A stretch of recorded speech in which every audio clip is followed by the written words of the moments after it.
Good morning, Spencer, West Virginia, or afternoon or evening.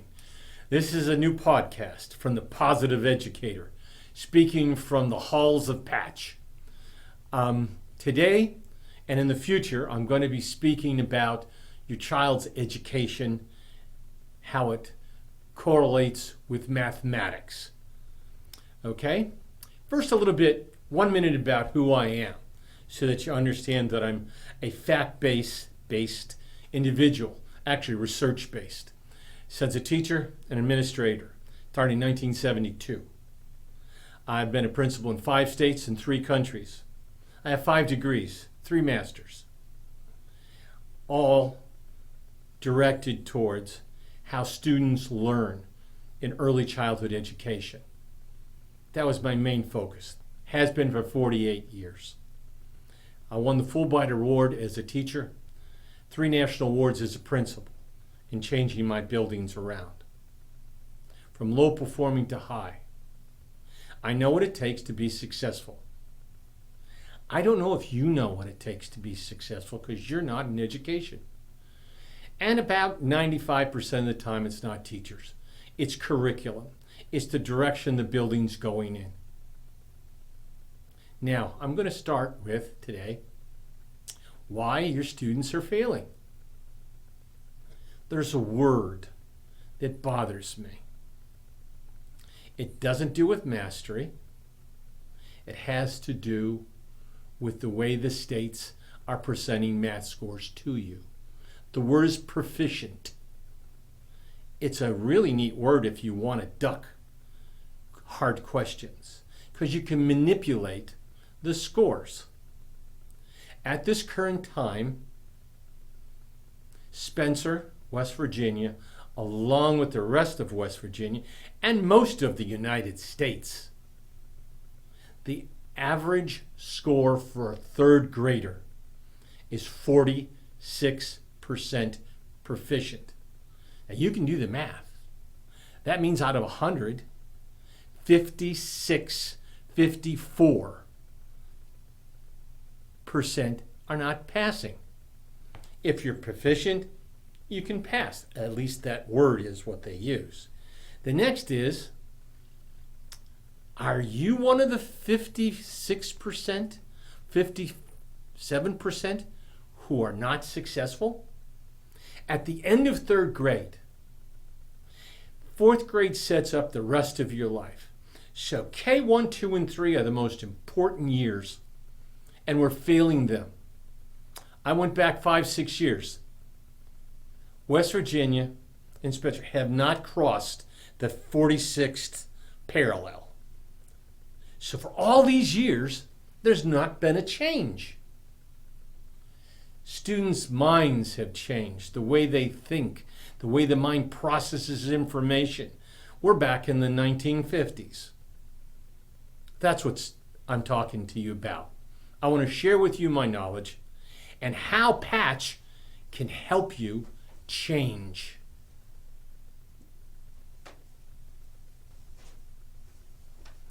Now, what's really important is to understand what's needed to be successful in mathematics. Don't teach it the way they are.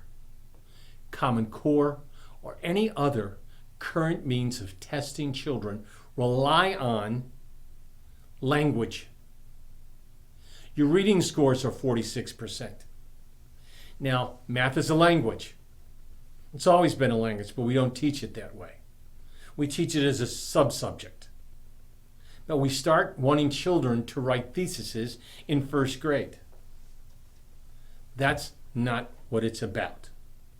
What I want you to do is to think about the 4 key words in successful learning.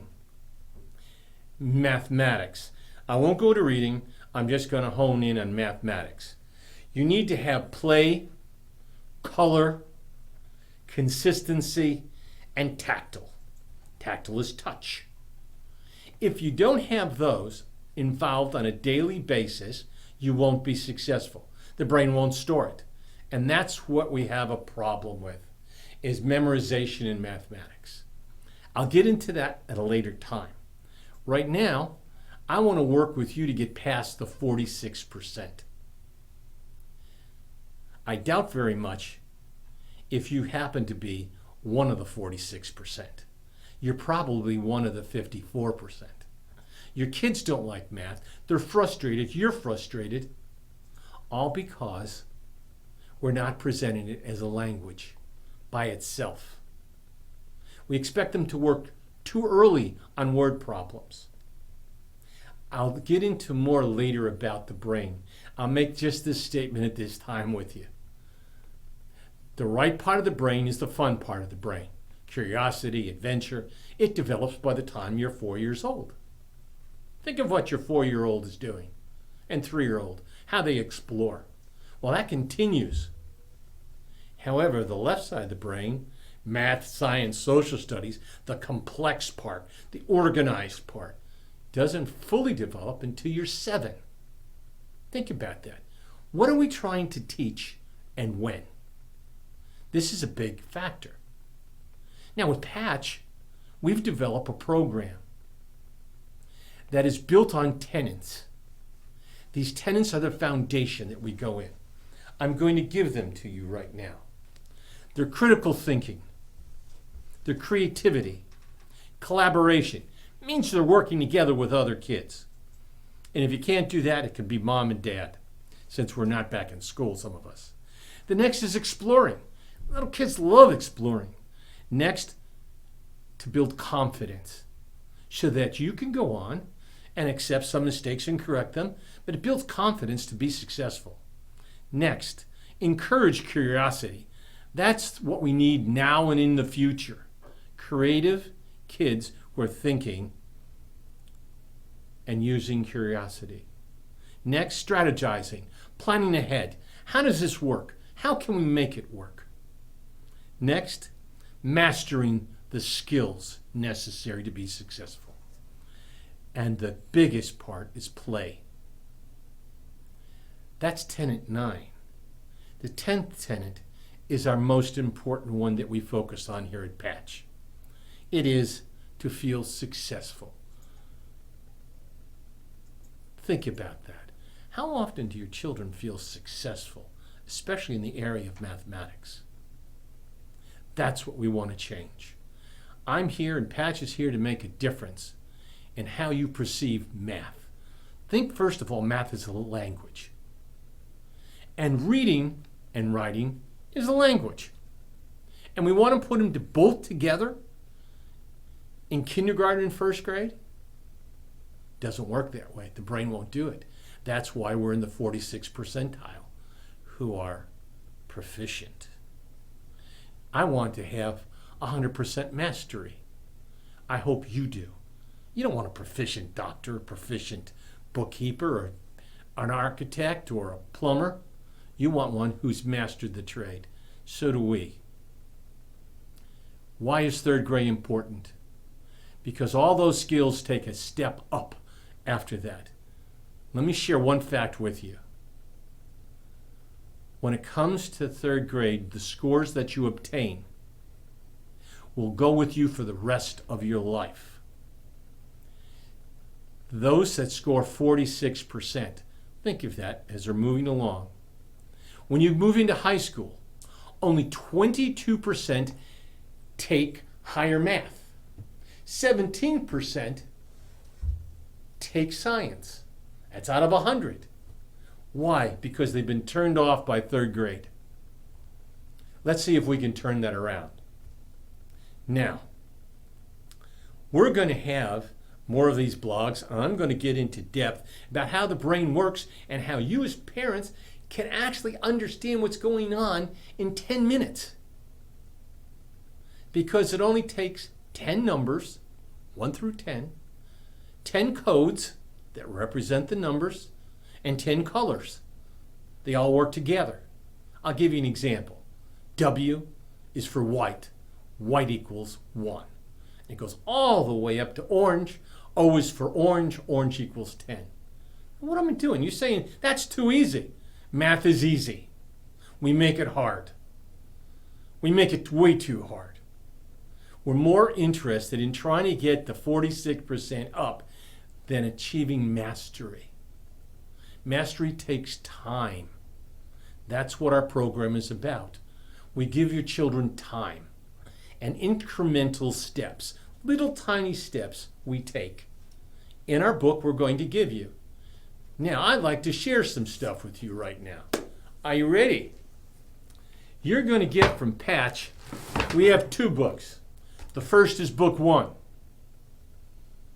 It is so much fun. You're going to look at it and say, how do my kids become successful in math through a workbook? It's not a workbook. It's much more.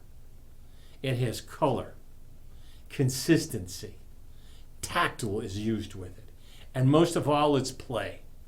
Everything that you look for the brain. The brain doesn't like white on black, or black on white. Doesn't like it. So you base it on colors. It lives off of colors. Now, from the book, we have volume 1 and 2. You're going to get the first volume, and when you're done and have looked at our tapes, bring it in to me. I will check it over. We might have to do it outside the building, but I will do it with you. And I'll let you know if you get book 2. We're not in a hurry. Remember that about learning. Learning takes time. Anybody who rushes is going to fail, except for the 5% children, maybe 8, who don't need that time. But the 92% sure do. Now, along with the book, you got to have our Cuisinart. They come in a package, not like this. We just happen to use this at this time. There's 74 pieces.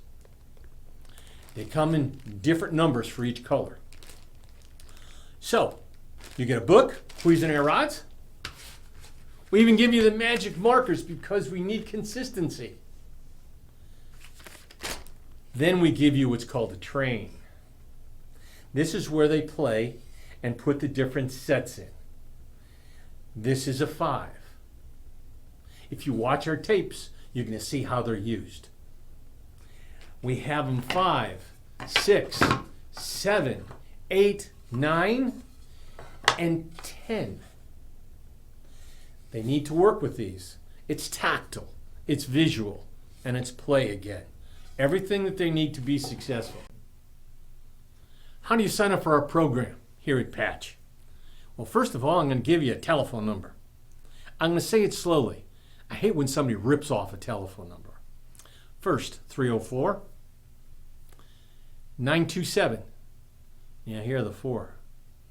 8047. That's the number you need to call here at Patch to help sign yourself up, your children up. Now again, you can be pre-K, K, 1, 2, or 3. Patch will send you a sign-up form after you call. Next, bring the completed form with you to Patch office, and so you can then pick up your packet. Call Patch office when you're in the outside. We are trying to set up a safe environment. So, you need a form. We'll mail it to you. Next, you're going to come here to Patch. We'll take the form outside so we know who we're dealing with. We'll give you the kit. But call us when you're outside so that one of us can come on outside and greet you. Next, the Wizard packet will be brought out to you. We want to help you to have your students ready.